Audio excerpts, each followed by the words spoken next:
The first thing I remember is the game that I love. A man on a diamond with a golden glove. Daddy with me in the cheap seats above saying... Welcome to the Two Cutoff Men, the podcast dedicated specifically to the Cincinnati Adult Baseball League. I'm Jason Earhart, along Colt 45's first baseman Ray Sterling as we recap the week that was, the week ahead, and all things CABL. Ladies and gentlemen, are you ready? And thanks again for tuning in to the Two Cutoff Men. For more information about our league, you can visit the Facebook page by searching Cincinnati Adult Baseball League, and you can check out the league's website, www.CincyABL.com. That's Cincy with a Y. You can find stats, standings, rosters, schedules, all kinds of good stuff on there. With that, my pleasure to welcome in our co-host, also the show's executive producer and longtime Cincinnati Colt 45 player, Ray Sterling. And Ray, can you believe it? Podcast number 10. We are in double digits, my friend. Double digits. I'm liking it. We just keep this thing rolling, and maybe we'll shoot for the next 10. How's that sound? Well, I guess the only thing I can say about this, Ray, is I've done more podcasts than Yankee games so far this year. So I hope the Yankee games at some point surpass the podcast. We're getting close. Yankees have played 8 times coming into this podcast. So another week or two, I think I might be able to catch the podcast number. What do you think?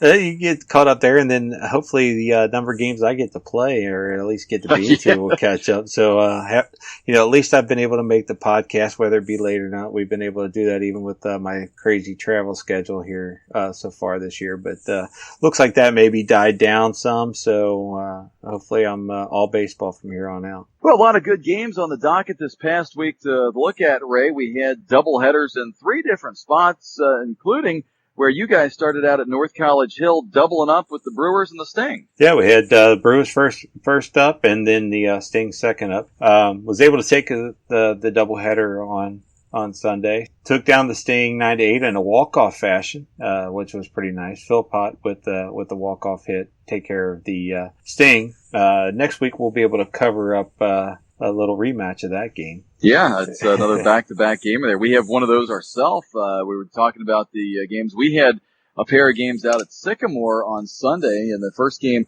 a hard-fought game with the Reds. We ended up winning that game 7-2, but most of the game, it was 2-1. The Reds were able to come off the mat and tie the game. Top half of the 6th on a Jeff Muse double to tie it at 2. However, in the bottom half, we put up a 5 spot and able to pull away 7-2. We got the Dayton Braves in the second game. My right fielder, Chad Adams, with 2 long home runs to lead the way. In fact, we won that game by a final score of 13-0. The Braves will get a chance at some revenge next week, much like you guys with the Sting.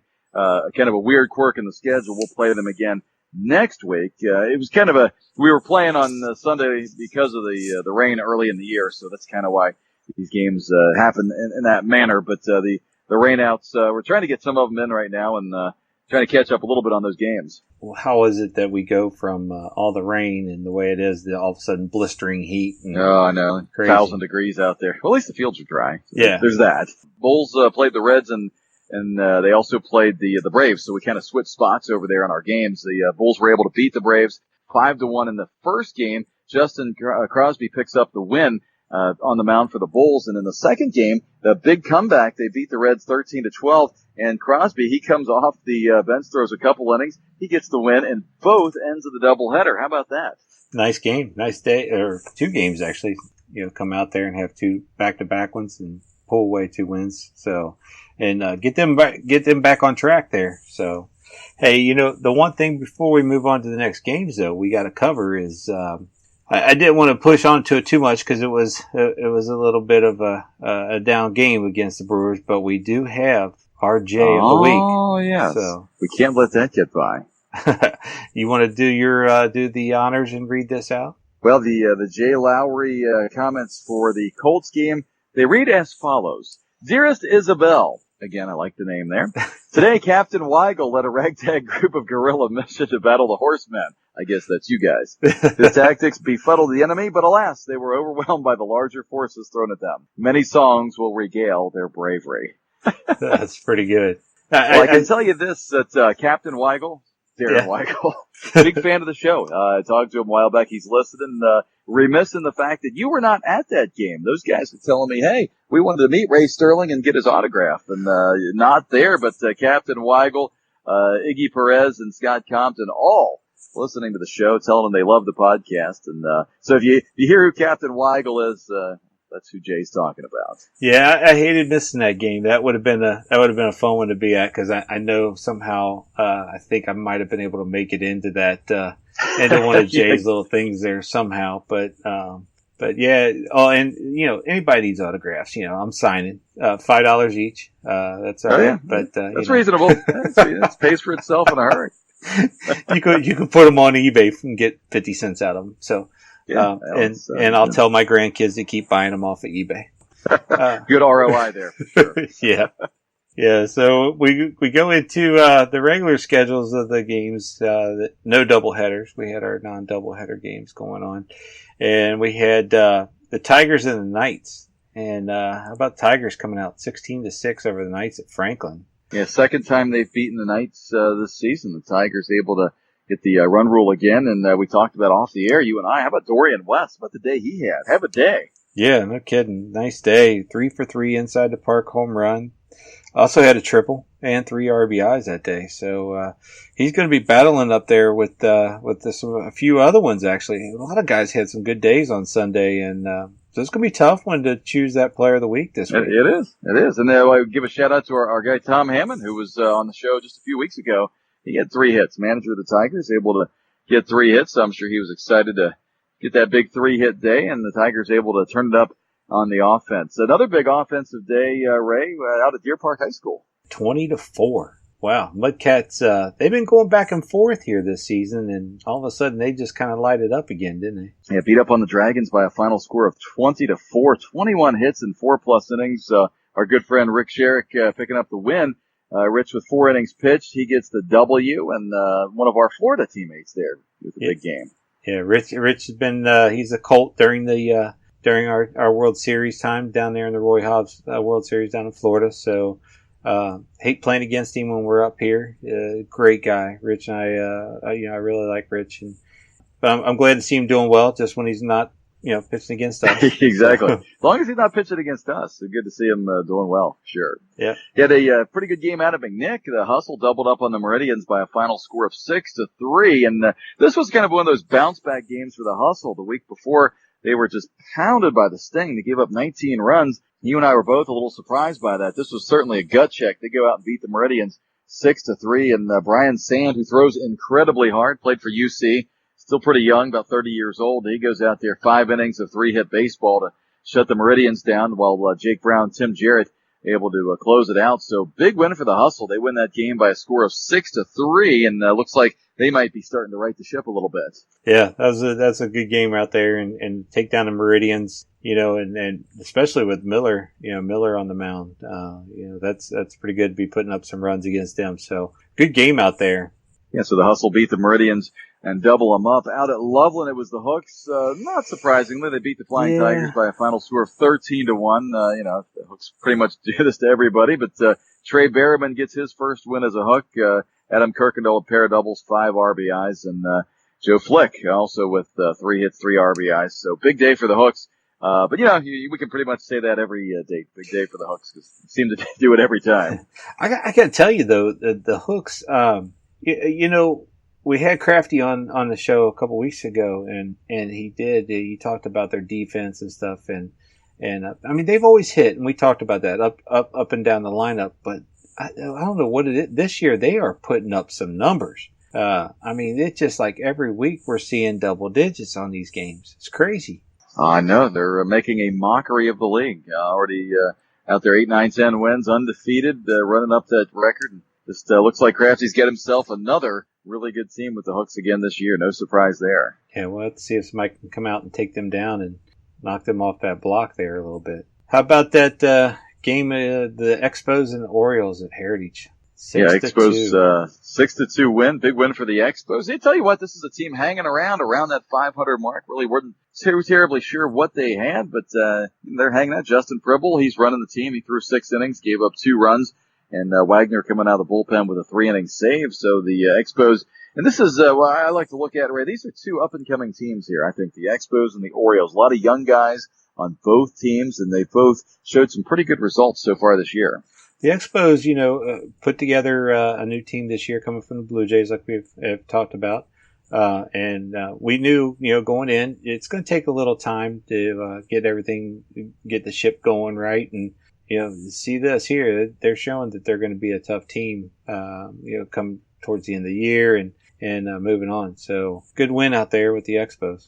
And a good game out at Foundation. Speaking of tough teams, Dodgers always tough at Foundation. In fact, this was kind of a bizarre game. I was getting calls from both managers on this one. Someone left the sprinkler zone all night. Center field was an absolute mess, and they had to delay the start time of this game. But looks like Ray, they got it in and worked out pretty well for the Suds. Oh, we got to find out who snuck in there and busted up and turned on the sprinklers there and try to say, well, I can get us that rain out. So, nice one. But Suds, yeah, Dodgers. Is that 2 or 3 losses now I'm seeing at Foundation this year?